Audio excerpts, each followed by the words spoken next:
Good morning learning. कैसे हो मेरे चैंपियंस। आज हम स्टार्ट करने वाले ये 10th चैप्टर, यानी ऐसा बोल सकते हैं वेव ऑप्टिक्स, तरंग प्रकार शास्त्र।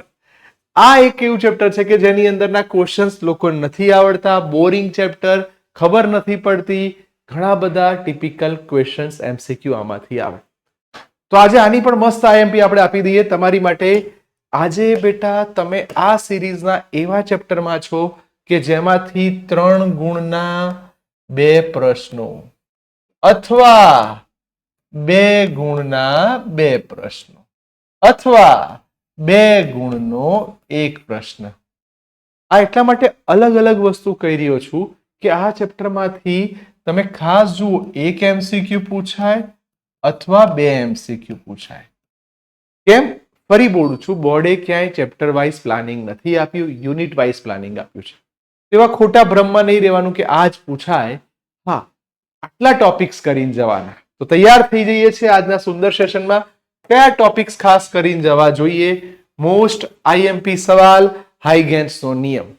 મોટાભાગની સ્કૂલના પેપર ઉઠાઈ લો, સમતલ અને ગોળાકાર તરંગ અગ્ર માટે હાઇગેન્સનો નિયમ બનાવે છે, એનો સિદ્ધાંત, એનો વિધાન, એની મર્યાદા પણ તમારે તૈયાર કરીને જવાની।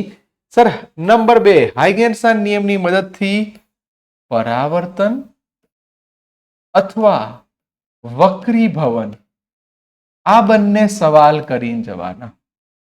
સાથે આ ચેપ્ટરની સૌથી સરસ વસ્તુ છે વ્યતિકરણ। વ્યતિકરણના 2 સવાલો પૂછાય, સહાયક વ્યતિકરણ, વિનાશક વ્યતિકરણ। તો આ બંને વસ્તુ સ્માર્ટલી તૈયાર કરીને જજો। આ બંનેની આવશ્યક શરત બી તૈયાર કરવાની, તફાવત બી તૈયાર કરી દેવાનું। સાથે સાથે આ ચેપ્ટરની અંદર મોસ્ટ આઈએમપી સવાલ, પદ તફાવત અને શલાકાના અંતરના સૂત્રો। બેટા આ બહુ જ આઈએમપી સવાલ, જે લોકો આપણા કોચિંગમાં છે એમને મેં કીધેલું કે યંગનો પ્રયોગ ડબલ સ્લિટ હે ને, તો એ બહુ ખાસ ઇમ્પોર્ટન્ટ છે। વ્યવર્ત એવું બી પૂછે કે વ્યતિકરણ અને વિવર્તનનો તફાવત આપી દો, એટલે એના આલેખો ખાસ જોઈને જવાના।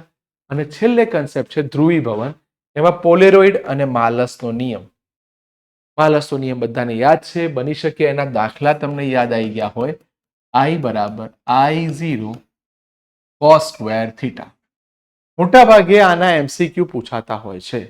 હવે આના દાખલાઓમાં જોવા જઈએ તો ઉદાહરણનો 1, 10.2 અને સ્વાધ્યાયના દાખલા બહુ રમકડા જેવા છે। એમાં બી છેલ્લા 3 દાખલા 4, 5 અને 6 એ ખાસ ખાસ ખાસ કરીને જવાના। તો આ હતું આ ચેપ્ટરની સૌથી ઈઝી રજૂઆત। પણ જે હું તમને આ કહી રહ્યો છું એ ખાસ કરજો, વિવર્તન ને વ્યતિકરણ ભૂલાય નહીં, ખાસ કરવા। જોઈ લો બેટા,